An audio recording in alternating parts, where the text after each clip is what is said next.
Hi, welcome. My name is Kelly Arispe. I am a professor in the Department of World Languages, specifically in the Spanish program, and I'm going to talk to you today a little bit about the oral proficiency interview that you've all have completed by now. And I'm hoping that this video can elucidate a little bit the mystery behind what we were actually doing in that interview with you. I can speak for all of the instructors that conduct the oral proficiency interviews in our department. It is always really enjoyable to get the chance to speak with you in the target language and to really see where your oral proficiency skills are at, specifically as you exit our program and enter the professional world. I hope that this video again provides some explanation about where you are at specifically with your oral proficiency skills in the target language, and that it would also be a kind of a great opportunity for you to learn about how you can improve. And I am going to walk you through a website that is particularly helpful.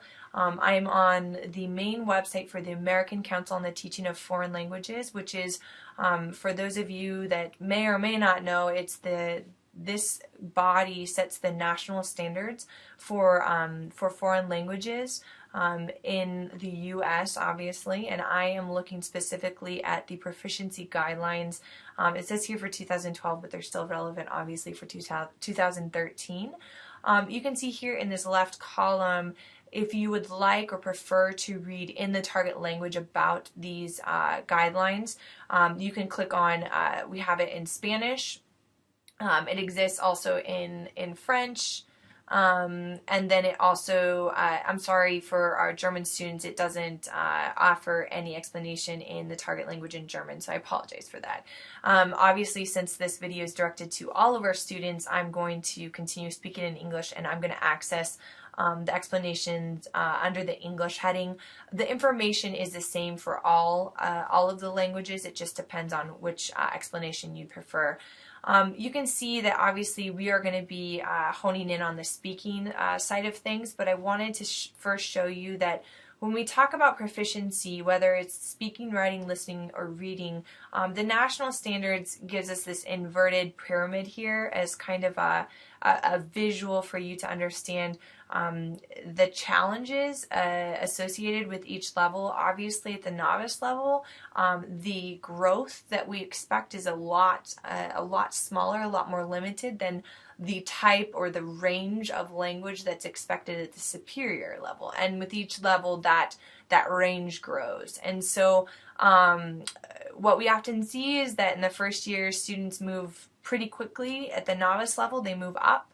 And then at the intermediate level, it gets a little bit tougher. And we see a lot of stagnation hit at the advanced level. And so if you hit what we typically see for senior seminar in last semester for our students is that they usually fall somewhere between an intermediate high, maybe intermediate mid, all the way up to superior. So there's really a large range there in that last semester. And my hope today, again, is to explain a little bit more about what each sub-level means and to give you a bigger picture as to what the advanced level, what does it mean to be an advanced speaker in the target language. So I'm going to click on the speaking tab here, which, as you can see, gives a little bit of a background towards superior, and then you can actually even click on and hear a couple samples, which is really helpful. And then here are the advanced explanations.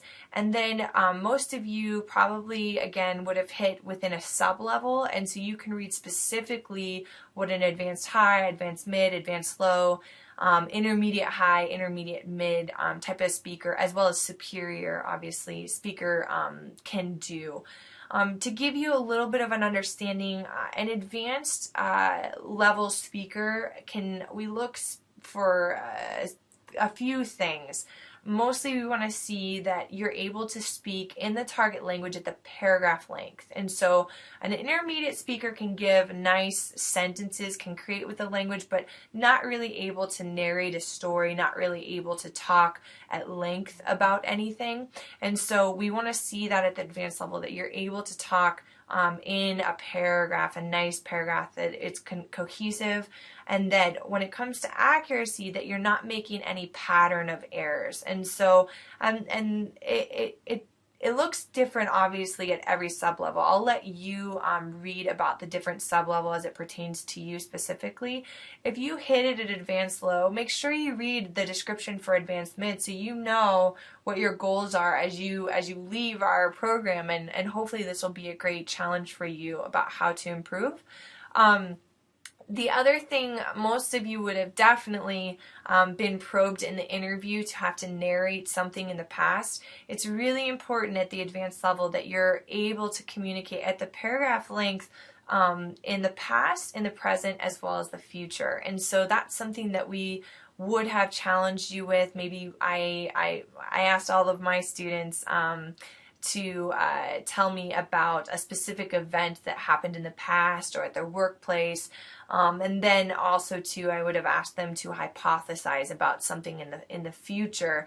And I'm looking there, trying to challenge you, trying to see some evidence of maybe of it being difficult. Not to make it a cruel experience, but what we do in these interviews is we try to establish what's called a ceiling to see where you're at with the language, where you are at most comfortably, and then we push you to see where that ceiling is. So, a floor and a ceiling, and so that's where we anticipate maybe that cohesiveness might break down. And so we really try to get a full range for what you're capable of doing in the target language.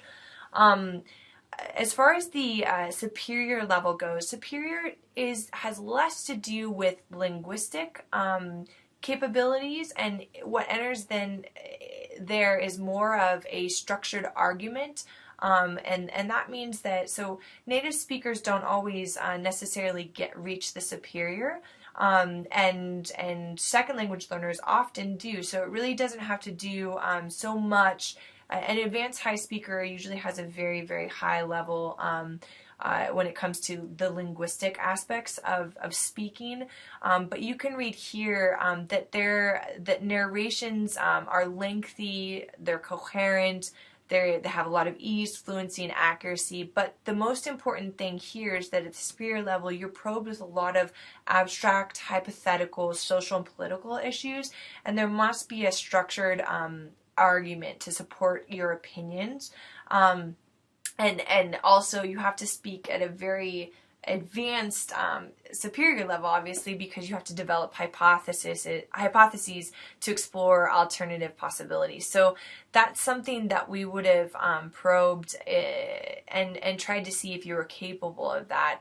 And again, hopefully if you hit at the advanced level, this is something to aim for. Those of you that go on to graduate school, or those of you that are using Spanish in your vocation, this can be a great challenge, and something that hopefully our senior seminars provide you the opportunity to start doing this a little bit more.